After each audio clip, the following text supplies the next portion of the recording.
All right, hey everybody, how you guys doing out there tonight? Welcome. I'm just gonna do a really quick video for everyone. Wow, I want you to know my hammer, my bottom hammer was absolutely amazing. The bottom hammer caught that caught that perfect second touch on the middle Bollinger Band of the weekly. So it just nailed it. I mean, to the dime, and then just bounced off it like crazy. Like we just couldn't get through that middle Bollinger Band on the weekly. I had that set a couple days ago as we were watching that weekly middle Bollinger Band, and I was looking for a little more resistance here. And with these trend lines, I was definitely looking for a little more resistance. That didn't happen. But I was in the chats. I just told everybody. I said, "Hey, I'm just looking to short this again," and I did get back into a short up here. I cleared out some of my position down here. More of it got taken out up in here, and then I re-added to my position up here. So at least in this particular situation, I'm looking at this to have support back down in this range, the 10,000 range. I don't know if I want to put anything lower down there right now, but I mean, there's definitely going to be some resistance, some support right back down in this area here. Now, if we do pump up, this is where the big hammer is going to be. So the big hammer is going to be all the way up in this range right here because there's a ton of resistance all the way up here. As we skirt through really quick, you can kind of look at the 10.479 right there. Like we're below the middle Bollinger Band here. We're below the middle Bollinger Band on the daily. Right there, so you can see that we're below this. This is where we at right now. We're 6 hours. So, this bad boy right here is going to close out in about 6 hours. If we're trapped under it, it's going to turn that into resistance. If we're over it, it's going to turn it into support. But look at this on the higher time frame. On the daily, we're under. The 3-day, we're under with this crazy candle. Something else I want you guys to really look at here, take a look at, is look at the squeezing here. The daily is turning down. Look at the 2-day. The 2-day really, really squeezing hard here. It's going to be pinching. We're looking for that big apex move to occur here. I am looking for it. Look at the 3-day. The 3-day is tightening, but still can get a lot tighter here. I mean, the 3-day Bollinger Band has a lot of room to move, but look at that. 10,400, you know what I'm saying? 10,400 over here. 10,800 on the 2-day, 10,700. It's just a lot of resistance above us. Okay, the weekly. There's that weekly I was talking about. That 98.11 hit it, poked through, just gave it a little bit of poke. The way I look at this is like a dead cat bounce. We just came down, finally bounced off that. This is a weekly chart. Finally bounced off that middle Bollinger Band. And, this is something like last time. Look at the middle Bollinger Band. Kind of held for a second, turned into support, right? Ran from resistance, turned into support, and it just took off moon baby style. But look at it, well, it holds really well. It's done a really good job of holding. Nothing says we can't get something just like this again, tear through it, take a week, and then break back down under it, right? Because it is going to act as a really strong support. Now, it didn't really act as support down here for very long. It just kind of moved sideways. Then we get the big push up, right? So let's buzz through. I'm trying to buzz through the charts as quickly as possible. OBV, once again, holding down in this area on the daily. Same thing, holding in this area on the weekly. You still have this 3-day OBV, which I still think looks like a big head and shoulders. You also could categorize this, and I would like to thank Big Chone for this, is you could categorize this as some kind of a falling wedge that's pinching together and ready to make a move. All right, zipping along, not much. Not much on the RSI. The RSI once again bounced off. Look at this, like over and over and over in this little area right here. Bounced off. So we had the bouncing going on above. Look at bounce here. Kind of started trending lower. Bounced back in the green bullish zone. Right, trended lower. Bannock in the green support zone. Lower. Right, and then this one just went straight lower, right? Like, this one just definitely dipped lower, got a nice bounce out of it. But like 1, 2, 3, 4 touches.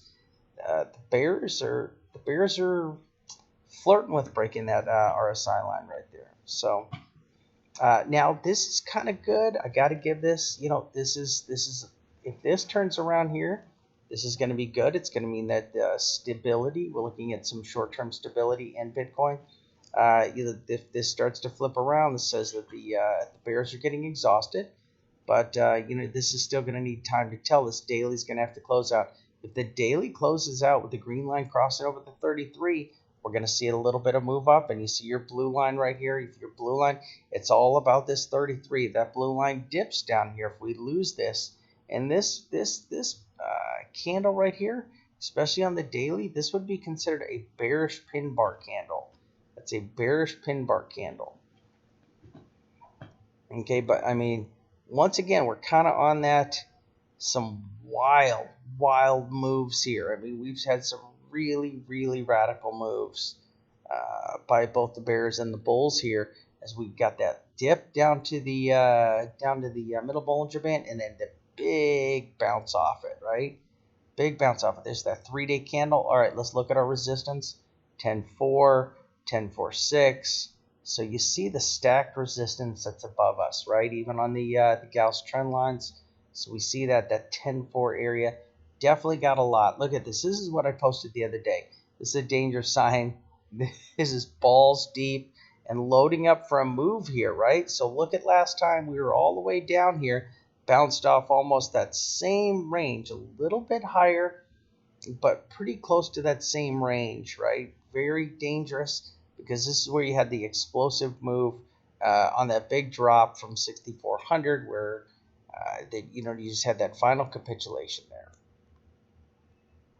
Moving averages stacked above us. If you take a look at the 6-hour, the 12-hour, and the daily, right? Look at the confluence here. 10.48, 10.49, 10.5, right? Just like I said, just stacked heavy above us. If we get all the way up here, if we get a little breakout, which is completely possible here, if we get a breakout, that would be the area I'd be targeting to be the next slap down right there.